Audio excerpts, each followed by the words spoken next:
Third motive, it obtains for us the good offices of the Blessed Virgin.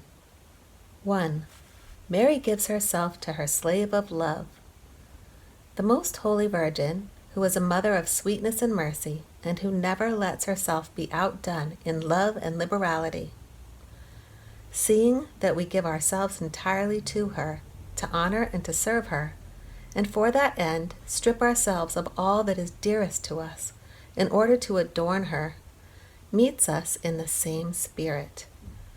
She also gives her whole self, and gives it in an unspeakable manner to him who gives all to her.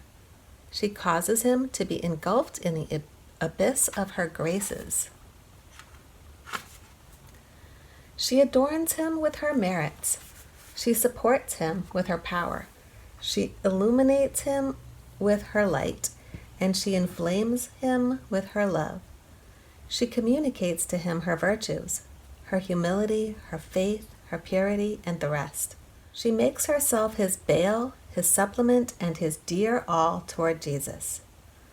In a word, as that consecrated person is all Mary's, so Mary is all his, after such a fashion that we can say of that perfect servant and child, of Mary, what St. John the Evangelist said of himself, that he took the Holy Virgin for his own. The disciple took her for his own.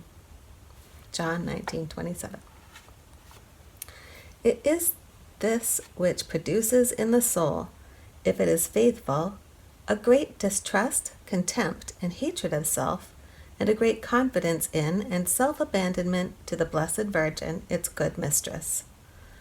A man no longer, as before, relies on his own dispositions, intentions, merits, virtues, and good works, because having made an entire sacrifice of them to Jesus Christ by that good mother, he has but one treasure now, where all his goods are laid up, and that is no longer in himself, for his treasure is Mary. That is what makes him approach our Lord without servile or scrupulous fear, and pray to him with great confidence.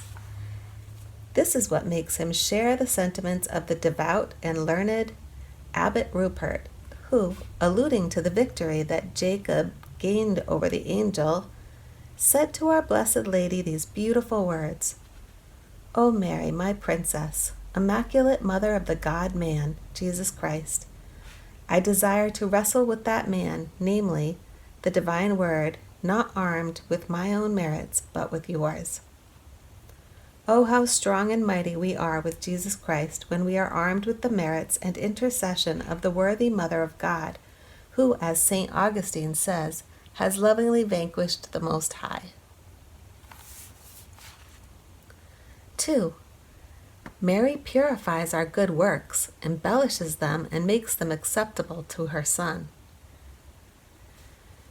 As by this practice we give to our Lord, by his mother's hands, all our good works, that good mother purifies them, embellishes them, and makes them acceptable to her Son.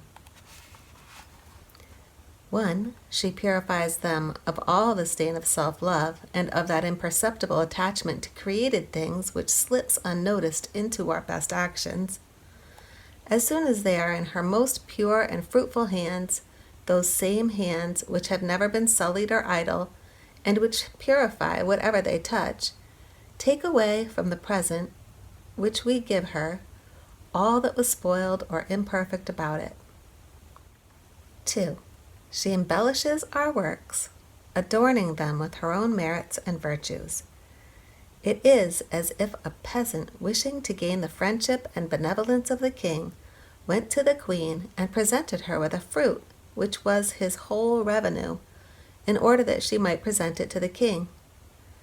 The queen, having accepted the poor little offering from the peasant, would place the fruit on a large and beautiful dish of gold, and so, on the peasant's behalf, would present it to the king.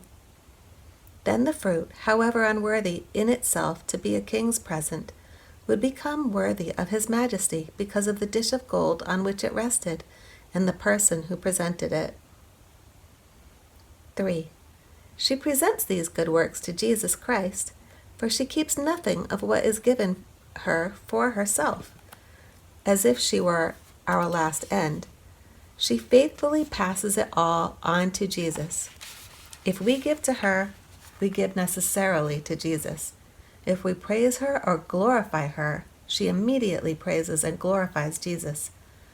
As of old, when Saint Elizabeth praised her, so now, when we praise her and bless her, she sings, "My soul doth magnify the Lord." Luke 1:46. She persuades Jesus to accept these good works, however little and poor the present may be, for that Saint of saints and that King of kings. When we present anything to Jesus by ourselves, and relying on our own efforts and dispositions, Jesus examines the offering, and often rejects it because of the stains it has contracted through self-love, just as of old he rejected the sacrifices of the people when they were full of their own will. But when we present him anything by the pure and virginal hands of his well-beloved, we take him by his weak side, if it is allowable to use such a term. He does not consider so much the thing that is given him as the mother who presents it. He does not consider so much whence the offering comes as by whom it comes. Thus Mary, who is never repelled but always well received by her Son, makes everything she presents to him, great or small, acceptable to his majesty. Mary has but to present it for Jesus to accept it and be pleased with it. Saint Bernard used to give to those whom he conducted to perfection this great counsel: when you want to offer anything to God, take care to offer it by the most agreeable and worthy hands of Mary, unless you wish to have it rejected. Is not this what nature itself suggests to the little with regard to the great, as we have already seen? Why should not grace lead us to do the same thing with regard to God, who is infinitely exalted above us and before whom we are less than atoms, especially since we have an advocate so powerful that she is never refused, so ingenious that she knows all the secret ways of winning the heart of God, and so good and charitable that she repels no one, however little and wretched he may be? I shall speak further on of the true figure of these truths in the story of Jacob and Rebekah. Fourth motive. It is an excellent means of procuring God's greater glory. This devotion, faithfully practiced, is an excellent means of making sure that the value of all our good works shall be employed for the greater glory of God. Scarcely anyone acts for that noble end, although we are all under obligation to do so. Either we do not know where the greater glory of God is to be found, or we do not wish to find it. But our Blessed Lady, to whom we cede the value and merit of our good works, knows most perfectly where the greater glory of God is to be found. And inasmuch as she never does anything except for the greater glory of God, a perfect servant of that good mistress, who is wholly consecrated to her, may say with the heartiest assurance that the value of all his actions, thoughts, and words is employed for the greater glory of God, unless he purposely revokes his offering. Is there any consolation equal to this for a soul who loves God with a pure and disinterested love, and who prizes the glory and interest of God far beyond his own?